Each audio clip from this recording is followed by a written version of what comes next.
Here we are, bottom of the Smash Mountain. I would like to thank patreon.com/bsmpod, my patrons, for continuing to help support me in what I'm doing. Today, we have a very special guest I'm very delighted to have on, Team Pulse's very own Justus, an amazing Fox player based out of Texas, if I recall correctly. Yep. Justus, thank you so much for joining me. Hi, how are you? Yeah, I'm doing good. I forgot to clarify one last thing before we officially got started. You can call me Jesse or you can call me Cypher. Is Justus your real name? Is that your tag? Yeah, Justus is my real name.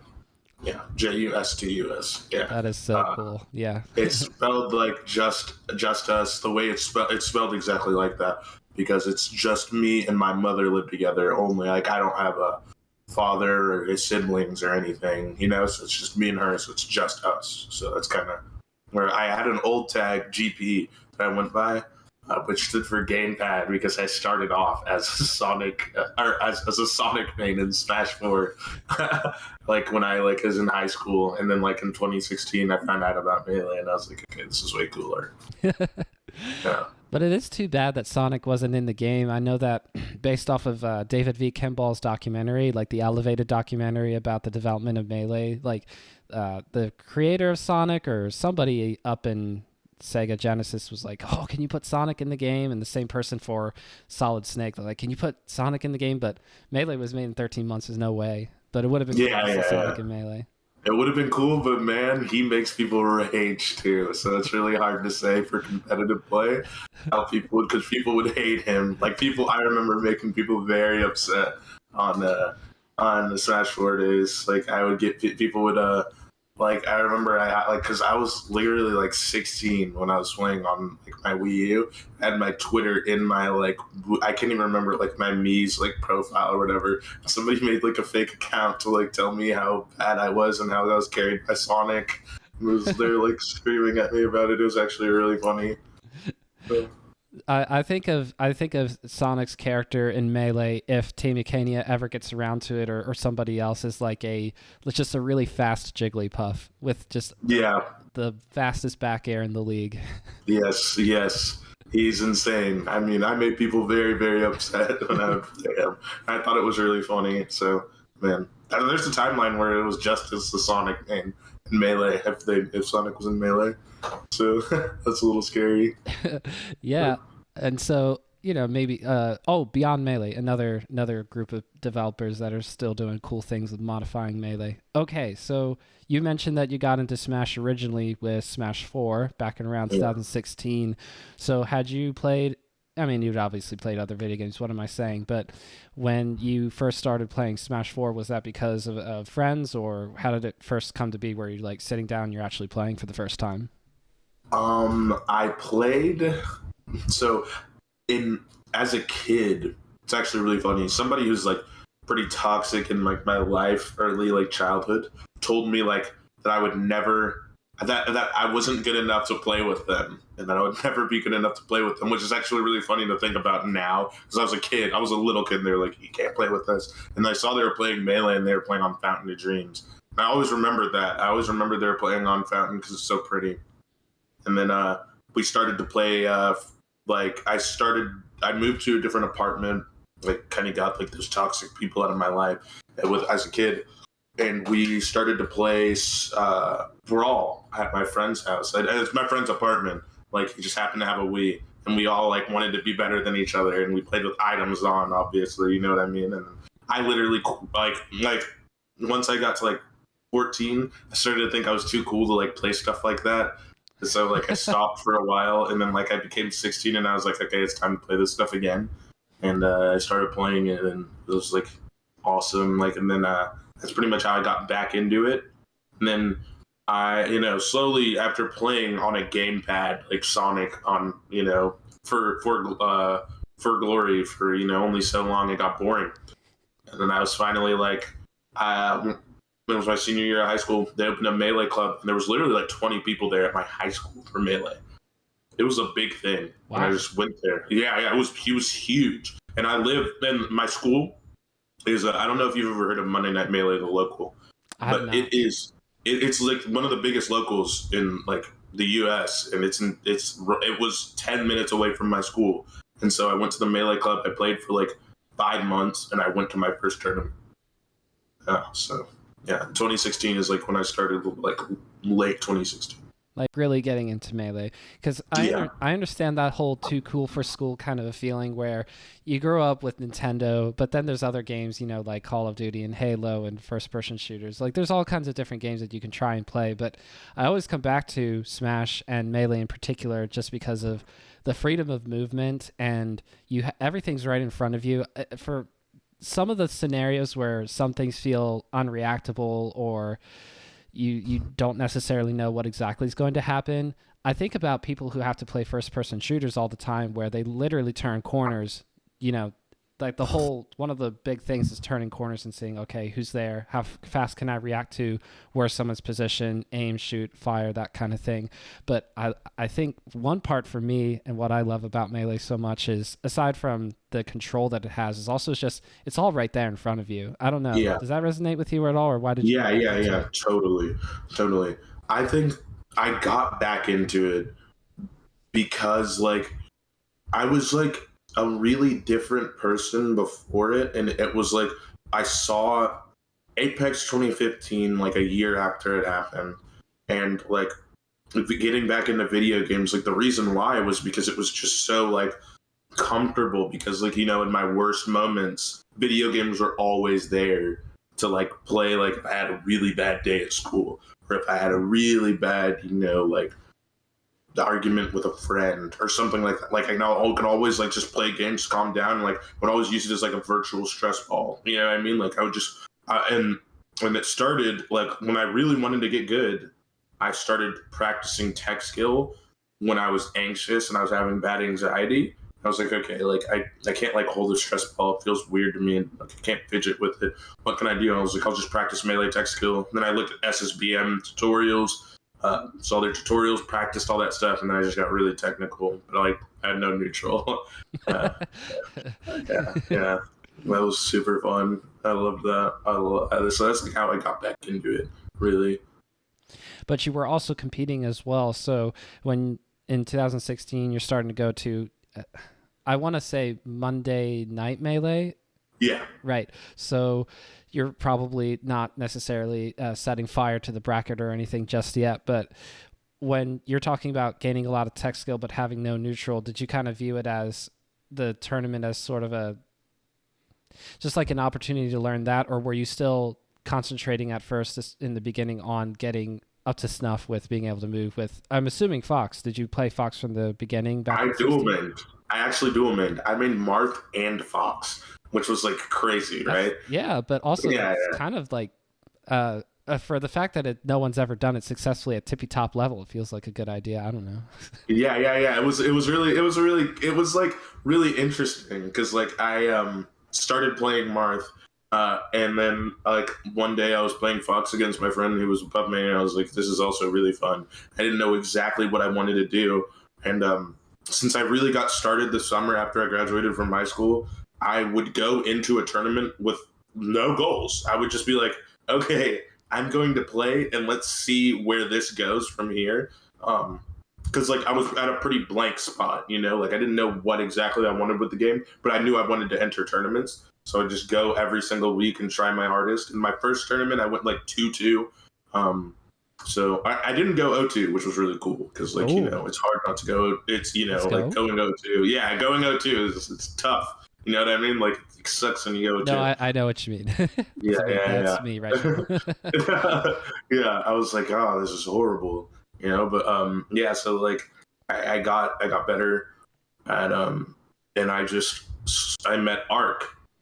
And I don't know if you know who Ark is. I don't, but this is part of the whole thing. Like the more I learn about you, I feel like the more I'm going to learn about the scene around Monday Night Melee, especially. Yeah, because he is a really, really good Marth main who is from Texas, and he lived in Dallas for a while, and he was watching me play, and then he was like, hey, do you want like a Melee lesson? And I was like, why would I ever get a lesson for Melee? Like I just graduated high school. Why would I ever do that? But I was like, sure, I'll try it. So I paid him for a Melee lesson, and it changed the game. And like we started hanging out a little bit here and there. And we were playing one day, and he was like, "Hey, I I think your Fox is really good.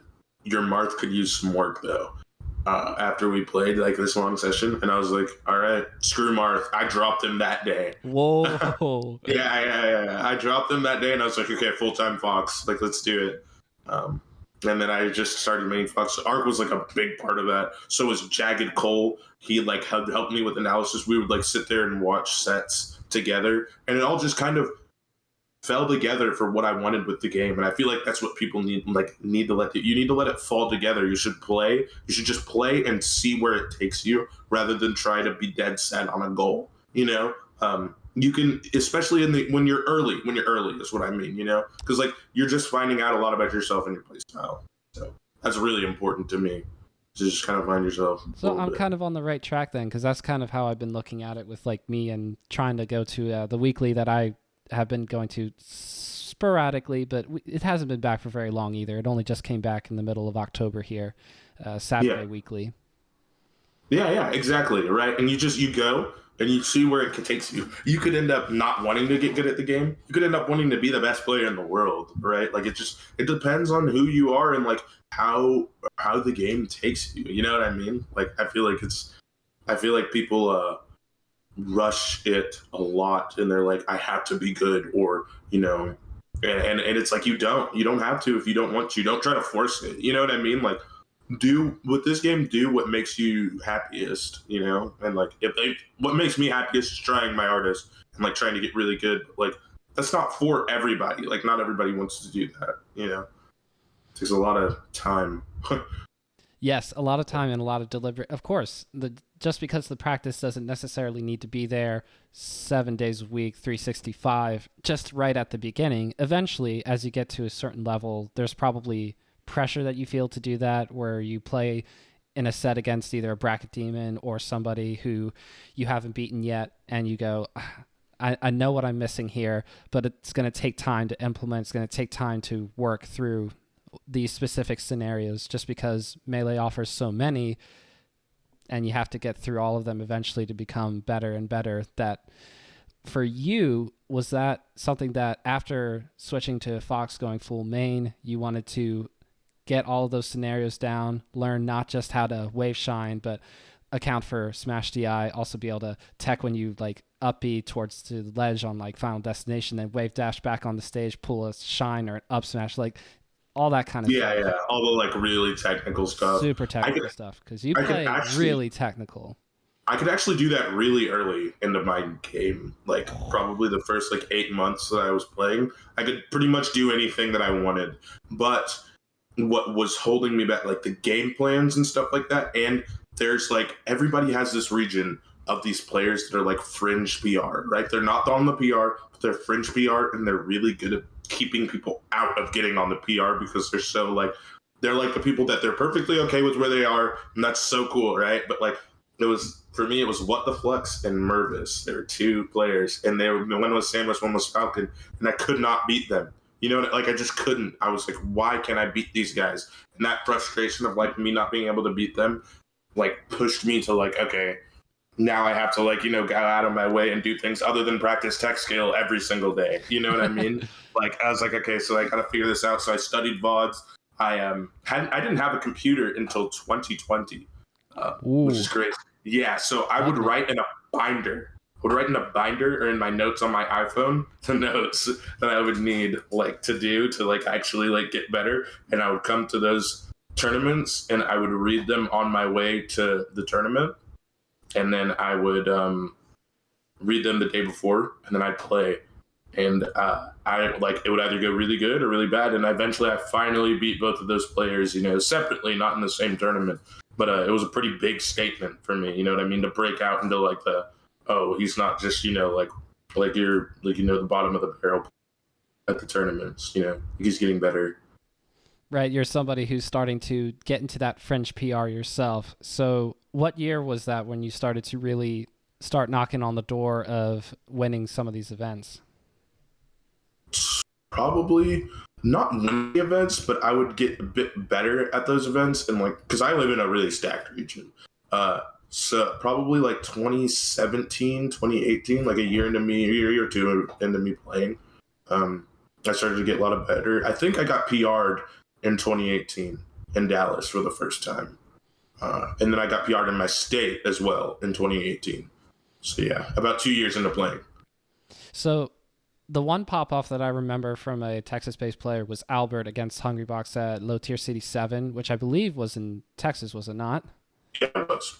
Right. So I'm thinking about like other players that, you know, are in Texas, you being one of them. When the moment like that happens, do you sort of wish, that should have been me? Or is it something else? Maybe you weren't able to go to the tournament of Low Tier 7 specifically, but when a big event happens that you can reasonably get to, like, do you put a lot of pressure on yourself to perform well because you know that there's more eyes on it? Melee Stats is like paying extra attention to those kind of things.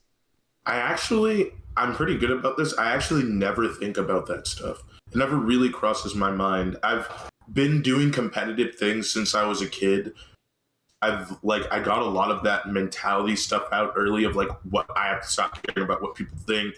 I have to like do my own thing. There's obvious times where like I really don't want to lose to like, you know, specific people. There's some people you just don't want to lose to. You know, that's normal in anything. You don't like losing.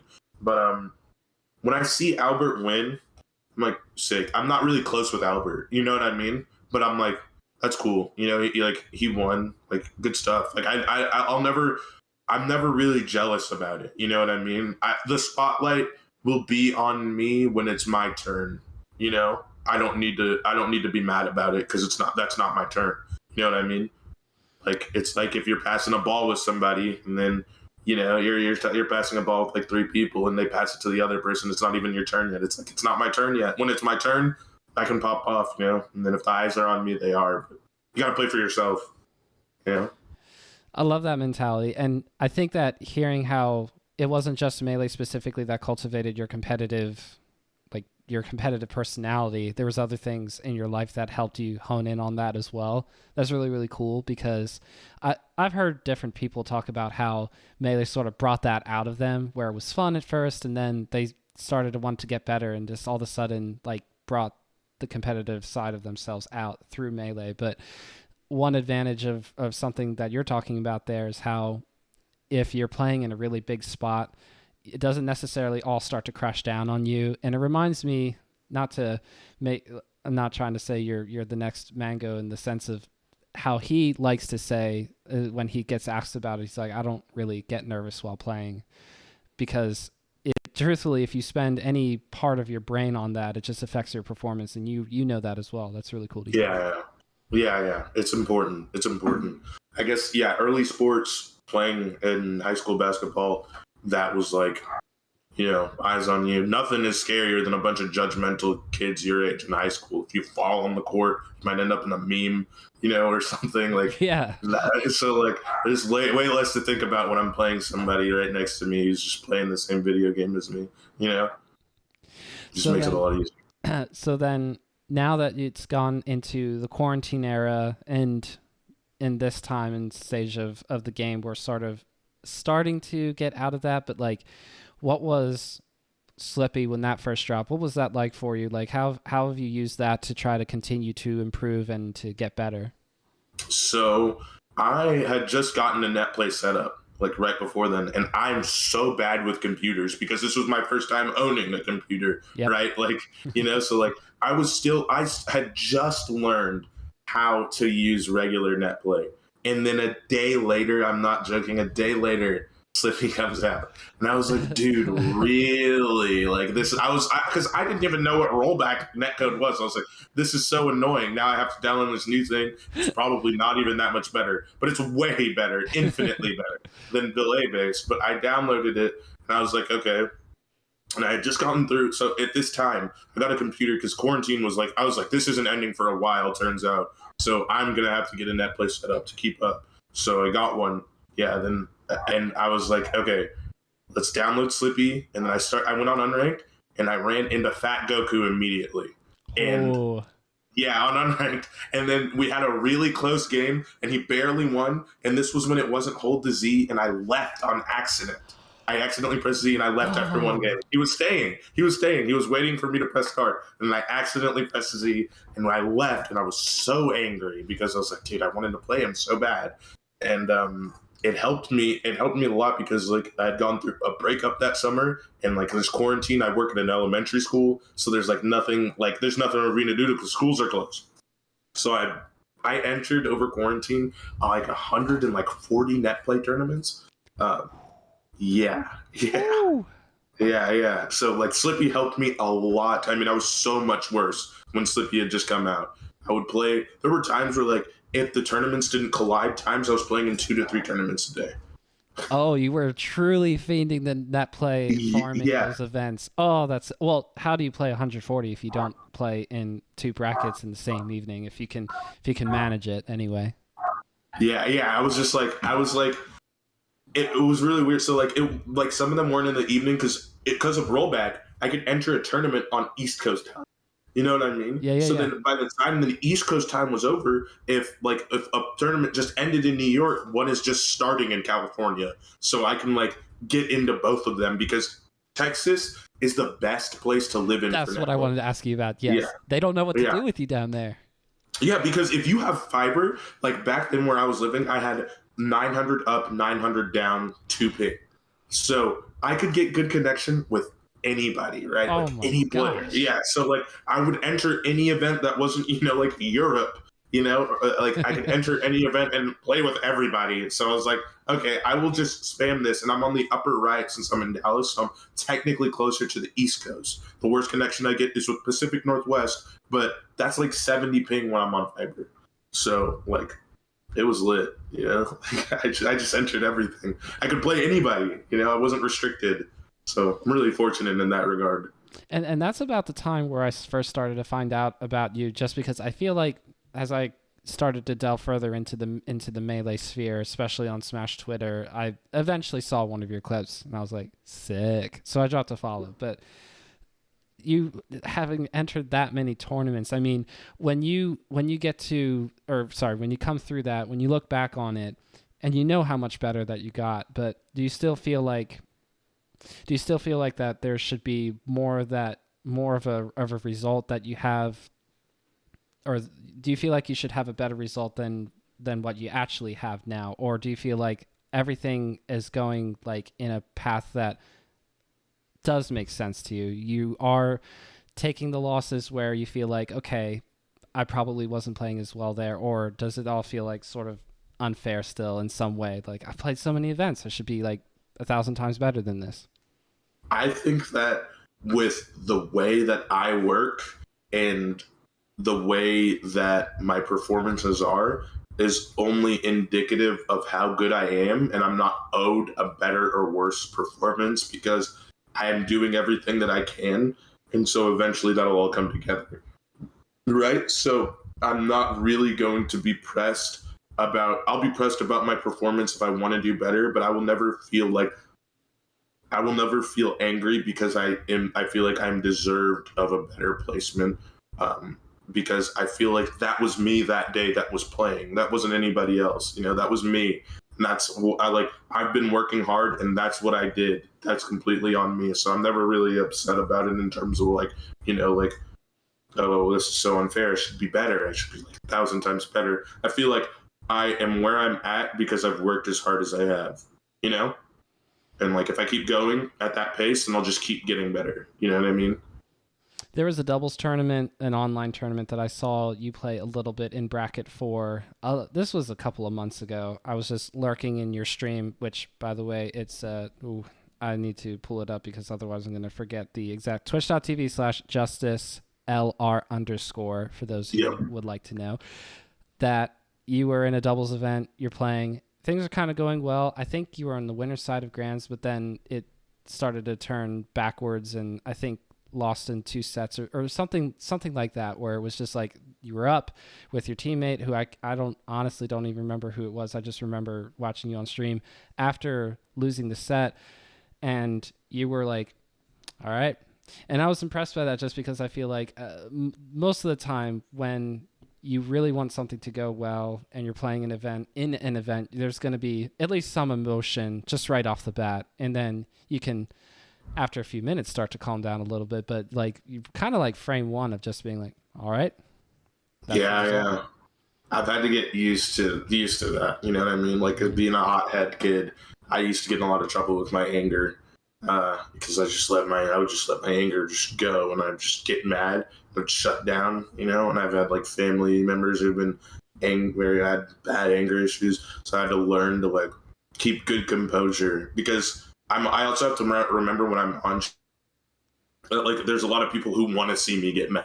You know what I mean? After I lose, like, there's going to be people who want to see you get as mad as possible. And it's important to not even give them that because, like, you'll walk away the bigger person, too. There's, like, way more positive outcomes to come if you just, like, don't overtly show it. I mean, you can ask my friend Jagged Cole, like, he's one of my coaches. When I get alone with him, I'll rant. You know what I mean? I will rant. Like, I'll rant. Like, man, they played so lame. That was so stupid. Did you see that phantom hit? Yada, yada, yada. But, like, when I get up, I'm like, all right, you got me. Unless we're my friends and we just talk trash to each other. Sure, what we do. You know, but, like, yeah, but, like, I'll just, this bump, yeah, he got me. Walk out, you know. I'll walk out of the venue or something.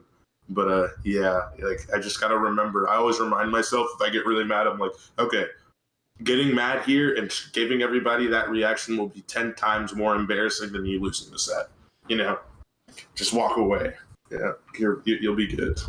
I can't help but it's funny, but also I can't help but feel bad for the people who end up in the Salty Smash compilations, and then you're in a thumbnail with HBox making that, you know, that face that he makes. Yeah. It's tough, and I don't want to be that guy. You know what I mean? I don't want to be the guy that's known for like chunking his controller across the venue, or you know, throwing a tantrum or screaming expletives at my opponent. Like I'm down to just do my thing and mind my own business. You know. What was your reaction? And this is a different game, but Riptide after the Rivals of Ether tournament. Cake Assault, as soon as he won that event, accidentally dislocated his shoulder, did that thing that everybody kind of makes fun of gamers for, of not being super athletic, but went viral because Turn Down for Walt filmed that moment where he's like pumping his fist, but then dislocates his shoulder and just falls down and is like, oof. Like, yeah. What's the reaction to that when like somebody goes viral for something like that? And you're just like, whew, dodged a bullet. Yeah. I think that one was cooler because it was celebratory, right? Sure. Like it was celebratory. So it's like, it kind of brings people into the community. But like a lot of people, when they see somebody rage, they're like, oh, so, you know, like what are these guys doing in this tournament? And, you know? So like, I thought it was really cool because he was so happy, and you could tell that pop off, like the dislocating his arm, that was all the years and years of practicing and trying super hard, you know, finally meaning something. So I was like, if you're a competitor, you respect it, you know. He was celebrating, so I thought it was pretty cool. Would you like try to go for like maximum pop off upon winning a big event, like if it be main stage or if it's going to be Smash Summit 16 or something down the line? If you ever get to that spot where you really earn like a a statement win, what is the Justus pop off like? Probably nothing like super huge. I'm not like, I popped off pretty hard. I popped off really hard when I beat Toussaint, but that's like the hardest I've ever popped off, and I kind of just like threw my headphones and got up. But most of the time I don't pop off, even when I make a big upset. I'll like kind of do this or something, you know, but I don't think it'd be probably pretty boring. I feel like I would just get up and just kind of fist bump them, and you know, I'd have a smile on my face, you know what I mean? Like I'd be very happy, but I don't like, you know, freak out and jump up and like go crazy. As happy as I would be. Yeah. Oh, of course. But do you see yourself trying to get to that spot, or what are your future ambitions with Melee, with the game? You said that you do the job thing where you teach in elementary school, so you have to pay attention to being able to provide for yourself and for people around you, but do you picture yourself continuing on with Melee as you are now? Yeah. I want to be like top 10. You know, like I want to get really, really, really good. That's why I play as much as I do. You know, I want to be able to compete at Summit. I want to be able to win like a big regional or even like a major, you know, like I want to be able to do something like that to the point to where I'm competing on the big stage with all of these people, you know. I think that is just like, and it's a goal that I think is achievable, you know. So that's really what my goal is like, I want to be top 10 one day. You know, I don't think I could live with myself retiring if I didn't make it to like top 10 or top 15. Like because of all the work that you've put in so far, you mean?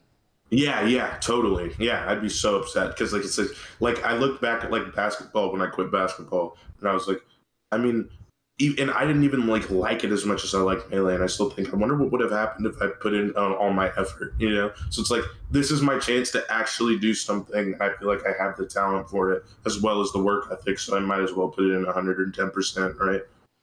I love that mentality. But you're also talking about like, you said that you like Melee better than basketball, but in terms of for yourself, like why is Melee just that game for you? I think it's just the way it feels.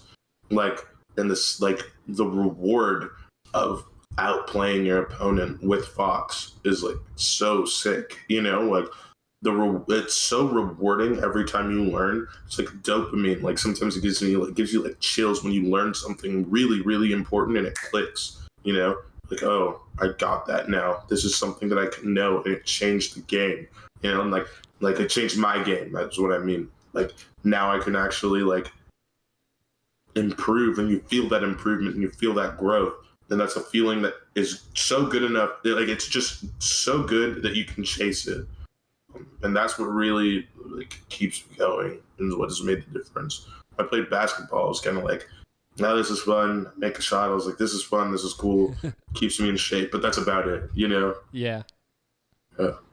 So what is your current routine with Melee like as you go week to week? I know one of the things that you do on your streams is lessons, because I was seeing you doing the Fox versus Peach matchup with somebody I think either last night or the night before. I just watched just a smidge of the stream replay. I think it was with Dower or Doe. Yeah, it was. Dower, The yeah. Dower.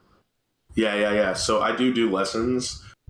Those are like just whoever ends up wanting to get a lesson, just DMs me on Twitter or Discord, and I give them lessons. That's more for them than for me, but I do learn stuff when I do lessons, which is really cool. The things that I do is like I used to have this crazy tech skill routine, which is what gets your tech skills consistent, because usually players like around my level is when you don't have to practice tech skill every single day. For the first like 4 years of me playing, I practiced every single day except like holidays. And the way I keep in shape now is I just play good players, you know? And like if a part of my tech skill is missing, then I go up and I practice that specific thing. I had a routine, for 4 years that I used to do. And I just play specific players, and I go into a session with a thing to work on every time I play somebody, you know? So like if I go into a session with a Marth player, it's like, okay, let's see how I can play around down tilt this session. Or, you know, if I play against a puck player, okay, let's see how I can play around like high percents and see if I can like, you know, get her to a high percent and kill her with like a back air, so I don't have to deal with like, you know, try and do up air every time. It's good puffs. They don't give you grabs as much. So yeah, that's really what my like routine is, and I play every single day. And how did you come to be part of Team Pulse and Team 7? Because the other part of this is also farming unranked for Twitter clips and getting these super cool just things where I go, like, it's always like, I know that people really respect and admire the Moki clips that go out, but the Justus clips are also sweet as well. Thank you. Yeah, I just the way that it worked was I was I don't know if you know who Run Riot is. And Tempo. Now famous doubles player with yes. Tempo. Yep. Yeah. Tempo, also Team Pulse. So Run Riot recommended me because he was getting sponsored as a doubles team, and he recommended me because he was like, this dude streams, he has like a good social media presence, and he like is getting good at Melee. Like, you should sign him. So then Bells hit me up, who's the owner of Pulse. And it was like, are you interested in being sponsored? And I was like, yeah, like I can't get to tournaments on my own. I'm super down. And so like just from there, we started talking, and like we didn't announce it until I got my jersey. So nobody knew that I was sponsored yet. You know what I mean? Like, and I was having to keep it. I had an overlay set up in my OBS that was a Pulse overlay that I couldn't use. Just waiting until the jersey came in. It was really, really, really cool to finally get like, you know, that like type of satisfaction. And like in the meantime, while the jersey was coming, he was sending me other stuff. And then he paid for my whole entire Riptide all in that time. And that was fun. A blast. Yeah, Riptide was the first big tournament back. How was that experience for you? If you want to talk about that for a little bit. So I did all right in singles. I lost to who did I lose to again? I lost to Gooms and Scherzo in the Fox Studio. Gooms was 3-1 and Scherzo was 2-0. Both games were really close. He's really, really good. And I like beat this one player. I think one of the players that I beat Killer Blue, which was really good for me because like he played me on net play and he beat me, and then I like studied our set, and then like post quarantine I finally get a chance to play against him again, and I won like pretty solidly, so that was really cool. And then doubles was the highlight actually because we got top 8 in doubles, and we were playing, me and Secrets. We were playing so good. And then, we went to after parties and stuff like that. And had a ton of fun with like all of our friends. Such a good change of pace from like, playing on a net play setup every single day. Yes. Yeah. Just a slight difference. One has an after party. One is, you just look at your bed and you go, do I do that or do I go get a snack from the kitchen? No, seriously. Yeah. No, seriously. My bed's right there. It's like, what do I do? It's so hard. It's like, but then like, if I get in this chair, I'm just so ready to play, Yeah, that's interesting to me just because like for me, I feel like if I had a setup in my room, which I do not, I'm in my living room currently. If I had a setup in my room, I wouldn't know how to sleep because I already have a hard time getting into bed and committing to actually falling asleep. I would almost be like, it's right there. Yeah. Back on. Yeah, exactly. It's not far away. I might as well just hop on and get on. Yeah, that makes a lot of sense. Yeah, in my room, it's like so easy. I'm glad you're able to sort of separate that enough that you're actually able to, get the sleep that you need. Yeah. I've been good. Yeah. But speaking of doubles, you were talking about that just for a little bit. Congrats on your top 8 performance with Secrets at Riptide, but you are a doubles fiend in general because I've seen a tweet or two from you that basically reflect the sentiment of doubles is dope, doubles is awesome, this is a really cool event. Why are these big majors that are coming out for IRLs like kind of throwing doubles to the wayside or ignoring it a little bit in favor of whatever else it might be? Yeah. And so just from my own perspective as more of a viewer as of now, I haven't found a consistent doubles partner to play with or anything. So I see melee doubles for the most part as something that can create some really cool highlights and can have some really interesting storylines. But I guess when it comes down to actually watching it, there is so much happening that I have a harder time keeping up as a player who, yes, is a lot slower than the average, like, been playing for at least 4 years, has like a lot of tech skill and such stuff really down. But respectfully of doubles, I mean, I've talked to Pew Pew U and SFAT and Siren and like doubles players who love it so much, almost as much or more than singles. Like, where do you fall down into with all of that? How do you view doubles? So I'm like split completely 50-50 doubles and singles. I take them both just as seriously. And I like just my biggest things. I love doubles. If a tournament runs doubles, I will be at it. If the tournament does not run doubles, I will not go. That is my policy because I take it that seriously. So like I was going to go to SmashCon and then they didn't run doubles. And I was like, okay, I'm not going. And I decided there, I had housing, it would have been cheap. I was like, I cannot support this because they are not running the event that I like just as much as I like singles. I got really upset when Summit didn't run doubles. They like ran like they had like left and washing a dog or something over doubles. Yeah. Yes. And I was like, come on, dude. Like their doubles bracket was like you couldn't pick the same character twice in a set, and it was single elimination, which is obviously much different than the normal format. Yes, that's like a joke format. You know what I mean? And like the format is so good. Like Armada himself, the best player of all time, said that he liked doubles more than singles, but doubles just didn't get the same amount of recognition, so he couldn't, focus on that as hard. He had to do singles more. But he loved doubles. If he was at a tournament, he entered teams. And that was so cool. Run Riot's the same way. So stop, like, people need to enter doubles and people need to run doubles. It's such a good event. So for you, like, what would you say, like, I mean, I don't want you to like sell me specifically on it, but I guess we are recording. We're putting this out to the people. So like, how would you like convey that more to the people, like in a way that is like convicting or a call to action? So the things that I would, the way I talk to people about it, I kind of talk to people and I like can try to convince them to get a static partner or to just like join the discords. I also run like tournaments on my own. You know what I mean? Like I ran a Run Riot and I ran a doubles tournament last night or Sunday night maybe. Yeah, Sunday night. And yeah, we ran a doubles tournament. It was really fun. And like I just stream doubles, post doubles clips, and you know every time that I talk to a person about Melee and they're new, I'm like meeting them new. I'm like I ask them if they like doubles. You know, I talk to TOs, friends that I'm TOs with, when they like ask me to enter their tournament. I'm like, are you running doubles? And if they say no, I'm like, once you run doubles, I'll enter. I know it's kind of brutal. There's this one guy who's actually messaged me like probably like 10 times, and he's like, hey, just running this tournament. And again, I'm like, are you running doubles? And they go, no, not yet. And I'm like, all right, well, when you run doubles, you can catch me there. But until then, I'm like, tell him that. Yeah, I know, right? And he says one day, and like the last message he had with me was like, one day we'll run doubles. It's like, okay, well that day you catch me at your tournament, you know. But before then, absolutely not. So that's kind of my like call to action for it.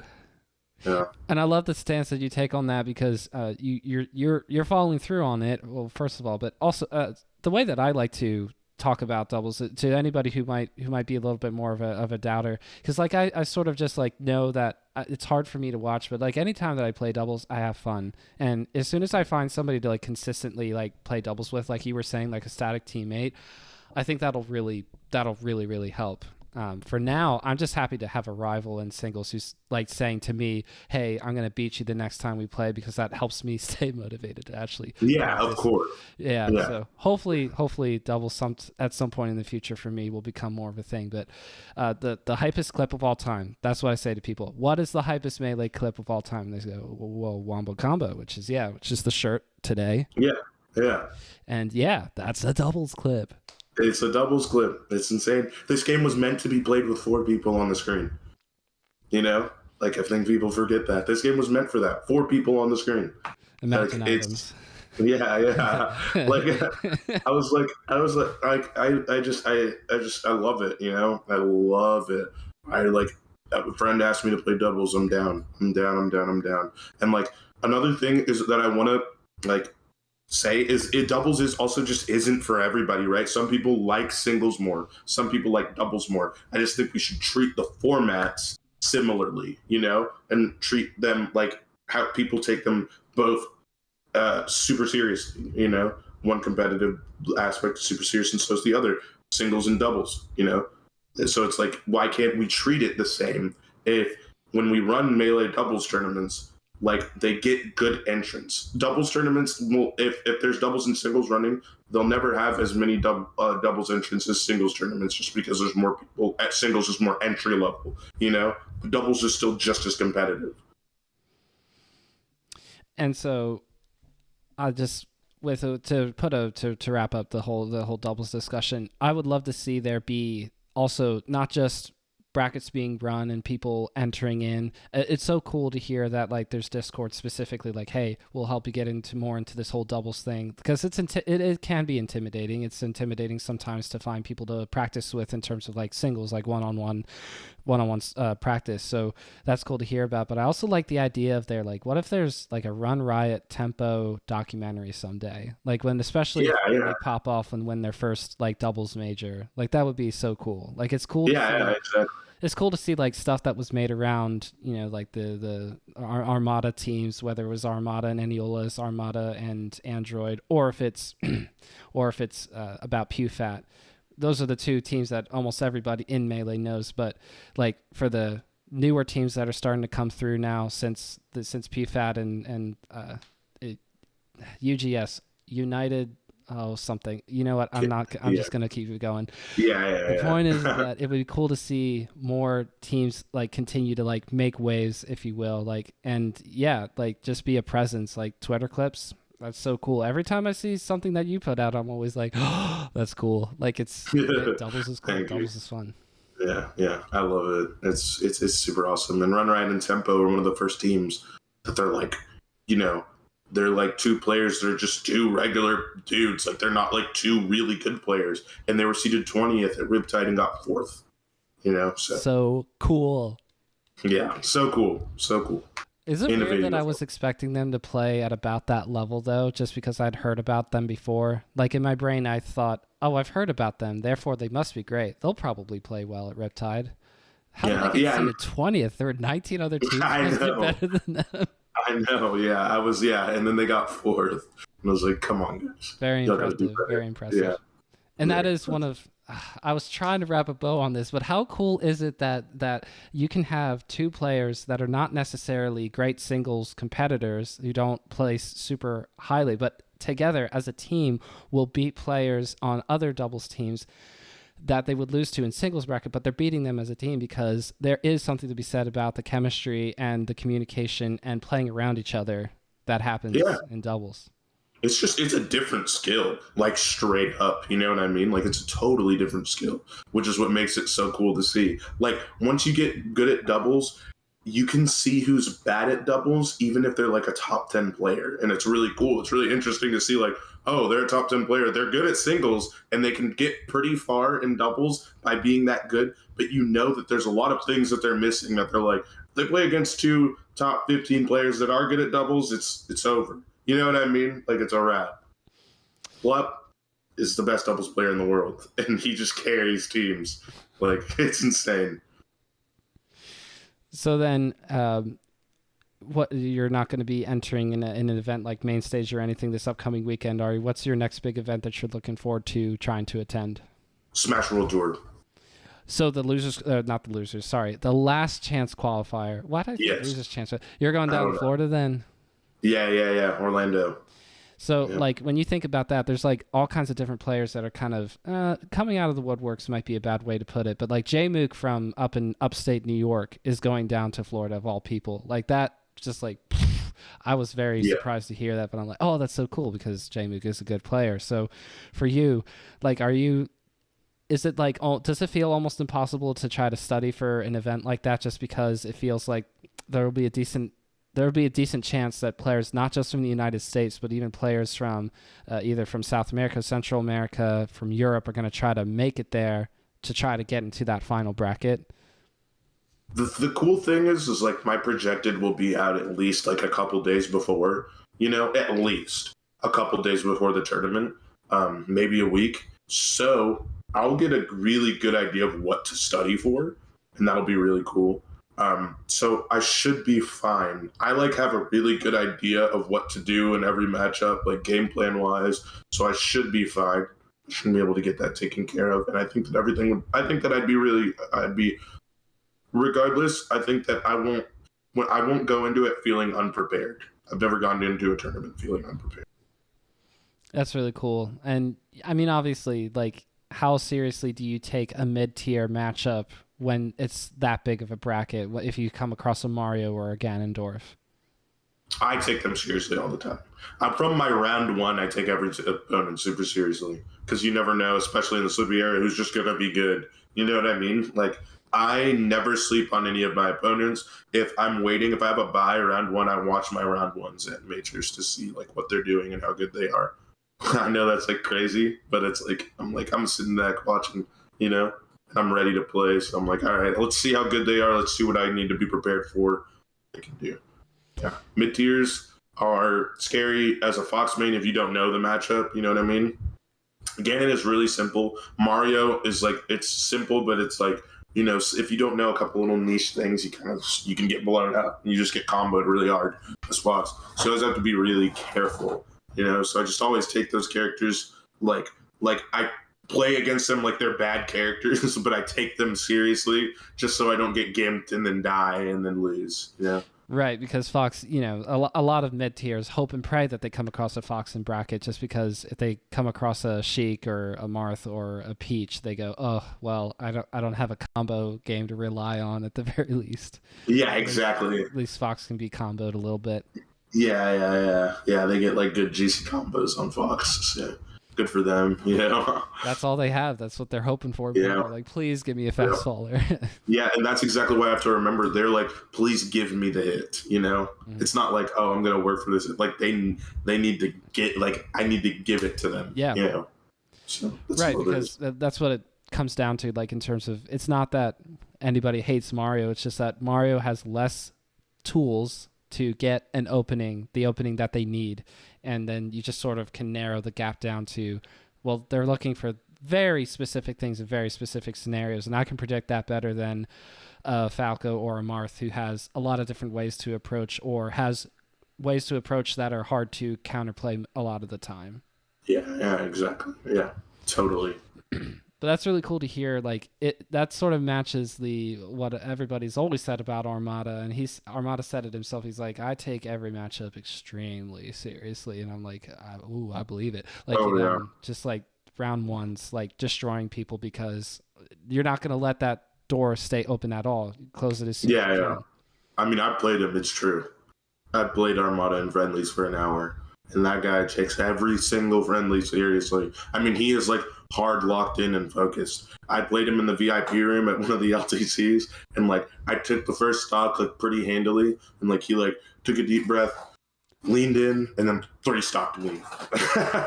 And I was like, oh my gosh, this guy's a monster. You know what I mean? Like Leffen would give me things here and there, but that guy is like a stone cold killer, all business. I like definitely have taken some of my mindset stuff from him for sure. Like, how do you ask somebody who's destroying you, like Armada, someone who you very much know who that person is, and you're aware of, like, okay, he's there, I'm sort of, here, so like, how do you go about like trying to ask for like pointers or advice, or are you just happy enough to play him and just try not to say anything and like sound like an idiot? Because I would be in the idiot category for sure. Um, what I do is I make sure I don't. I think the worst question is just like, hey, any tips or any advice? Because it's just empty, right? Yeah. You want to, yeah, you want to look at when you get hit with something or a situation that you've struggled with, and then I look at them and I'm like, okay, well, what can I do here in this situation? I ask a very specific question. Those are the important things. Is I asked something very specific. I remember he was playing against a Marth player, one of my local Marth players at LTC, and I was like, "Hey, why do you down tilt there when Marth is forward airing? Because he's in the air. But why would you down tilt to spots when he's in the air?" And he goes, "Well, because you can catch Marth's hand when at the end of the down tilt before he lands. Because if he does the early fair, by the time he's landing down, he his hand is on the ground technically, so you can down tilt that." I was like, okay, that makes sense. So you have to ask very specific questions, and with a good player, you'll always get a good specific answer. So you were able to ask a specific question or two out of Armada and come out of Oh it yeah, like, oh, that's cool. Because like, yeah, for sure. I would totally blow it. Yeah, for sure, for sure. It was actually awesome because I was really struggling with the Peach matchup, like that tournament, and I lost to two Peaches, and then I played with him that day, and like I learned a lot. I was like, okay, this is awesome. Just a fringe top 100 player, and he played with me for like an hour. Super, It super was, cool. and Well, I was like, you took a stock, so like he's like, okay, all right, not a slouch. All right, now let's lean in, do the gamer lean. Yeah, that's tough. Yeah, he tried. I think maybe he thought that I would just feel like a complete scrub or something, but yeah, it worked out. It worked out. I warmed him and Leffen up that day. Oh, that's really cool. Yeah, so I enjoyed a good beating for about 2.5 hours. But you learned a lot. You learned a lot. I did learn a lot. Yeah, I asked specific questions, and it helped a lot. So what about this whole? Sorry, I'm swinging hard. What about this whole controller meta? Like a lot of people talk about, like, oh, having a $300 like controller, just the idea that it exists, because it does. Controllers can be that expensive, is like either like a barrier to entry, or maybe we're just kind of pulling away too much from the game as it was originally supposed to be put in, like when we started to all standardize to NTSC 1.02 and like Europe abandoned PAL. Now that we're using UCF, now we're freezing Pokemon Stadium, like all that kind of conversation stuff leading to the controllers being a big thing, where you got the Goom Wave and everything else. Like, where do you land with all that, and like what controller are you using now, and do you have any special stuff? So my controller is right here. Actually, it's just like a Starlight Gold with like notches, kind of hard to see. But yeah, you got the notches, and I think that when you're at an entry level, I don't think that that's a problem because I don't think you need notches or anything like that in an entry level. You're still learning like the basics of tech skill, like notches, wave dash notches, stuff like that. I didn't have that for my first 4 years of playing. So it doesn't really, you don't need it to like at the entry level. Once you start to get pretty good, you should definitely think about it, you know? But the $300 controller thing and like the Goom Wave and like some of the legality of it, the only thing that bothers me, right, is how hard it is to get one as a good player, you know? It's like, it's so hard for me if I'm not like literally Zane or Mango to just get my hands on a Goom Wave. Like, I can't just go to Walmart and grab one. I would love that. I would love that. That was so cool. Yeah, it would be so cool. I would love to just have a Goom Wave. They should put it next to the deodorant hint. Okay, sorry for generalizing speak. Anyway. Yeah, they need that too. So it would be so cool to just be able to buy it and take it home. But we can't do that, you know. And there's such a monopoly on it. So that's really what I struggle with. Is like, oh, I can't get one. This is so hard. So like the people that do have it are kind of like at the top level. They're kind of just adding an advantage, which is what kind of bothers me. But I feel like it's worth it in the long run for when they're distributed really easily, and you can just go to a booth and grab one, which will happen eventually. People will make other motherboards similar, you know. I'm kind of hoping that the Panda controller is sort of in the direction of a Goom Wave. Yeah, exactly. That's exactly what I'm hoping for too. It's exactly what I'm hoping for. It'd be so nice. Yeah, you know? I mean, I'm only hoping that it's more easily distributed just because Panda's a big name, but who knows? I mean, you never know. It's taken a while to have that controller happen in the first place. Although I did hear there was a prototype at Riptide. Did you get to try that? I did not, but I knew people who did. And apparently HBox was trying it out, and he was like, this thing is just so dumb. That's what he said when he was using it. So it's probably really good. That's all I know. There was a prototype, and he was like, yeah, this thing is just so stupid. So it's probably really good. I'm hoping that comes to life, and is also a big thing. To get in the direction of closing up, we've been at it for about an hour here, which I appreciate your time. I wanted to ask you about the self-plug stuff, but you could just talk about like for your stream in terms of content, because that's part of this whole Melee game as well. You were talking about how Run Riot was like selling you to the to Team Pulse as like, you know, like great player, good social media stuff, like that all matters. So like, how do you interact with all that? What is something that you focus on when it comes to like your streams or anything else that you're doing in terms of content? I just make sure that I'm doing something that the people are there for, that my audience is there for. You know what I mean? Like I'm making sure that while I'm trying to create new different things to do, that it'll be something that, and I have a general idea of what pertains to my audience and what I'm trying to cater to them at all points. You know what I mean? I'm like making sure that their entertainment is a priority, and like the promotion of my sponsor is a major priority too. It's like the biggest thing when I'm looking into when I'm trying to entertain and stuff like that. And so where can the people find you then? Twitter, Twitch, all that stuff. Twitter at Justus XYZ, no underscores. Twitch Justus LR_. And then Discord is Justus9641. So yeah, that's pretty much all I really use. Yeah, I mean that's the modern smasher. I feel like you've gotten the 3 down. I mean, I guess YouTube, but like, do you think about the idea of trying to do a YouTube channel of either stream highlights or video essays or just like little mini tutorials, and you go, nah? Oh, that did remind me. I should plug my YouTube. Justus Rivers. Rivers. That reminded me. I do need to plug my YouTube because that's important, actually. What you got going on over there? Combo videos. I will be releasing some yes, of course. Practice regimen stuff, So, yeah. I'm getting on that, too. I have some good content in the works right now. I should have backed up a little bit with the whole content thing, because of course I feel like a lot of the things that you contribute to Team 7 like just ends up being used as part of the collective.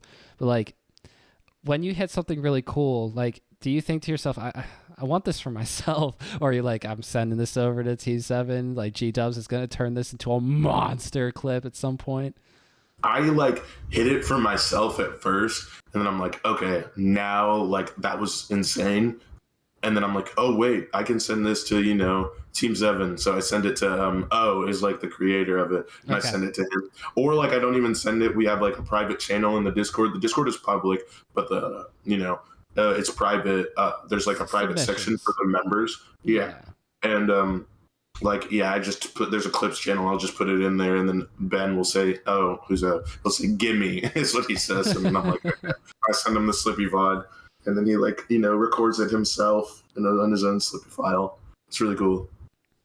So if it's not going to be something that you can find over on the Team 7 Twitter or YouTube, it's something that you can find on Justus Rivers on YouTube. Links are all in the description. So thank you for reminding me. So it's the four big ones: YouTube, Twitter, Twitch, and Discord as well, if anybody wants to find you. That's really cool. Yeah. And yes, like you said, the Team 7 Discord is public, so that'd be an easy place to find you there as well. Yep. Yeah, for sure.